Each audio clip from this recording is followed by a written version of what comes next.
আমার জাতি যদি একটা জিনিসও 100% করে আল্লাহকে দেখাইত,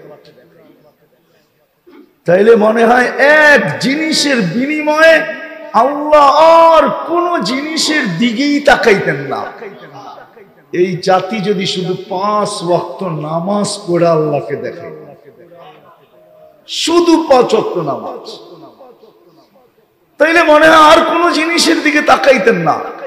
উলামা যদি বলে এটা আপনি বলেন তো বলেন কি, তাহলে হাদিসের ইঙ্গিত পাওয়া যায়, আউয়ালু মা ইউহাসাবুল আবদু ইয়াউমাল কিয়ামাতি আস-সালাহ ইদা সালুহাত সালুহা সাইরুল আমাল ইদা ফাসাদাত ফাসাদা সাইরুল আমাল। তাইলে ইঙ্গিত কোনদিন আসতো না। এই হাদিসে ইঙ্গিত আছে নামাজ কমপ্লিট, সব কমপ্লিট। এই জন্যই আমি জোর গলায় বলতে পারি, আমার জাতি যদি 5 ওয়াক্ত নামাজ পড়েই দেখাইতো,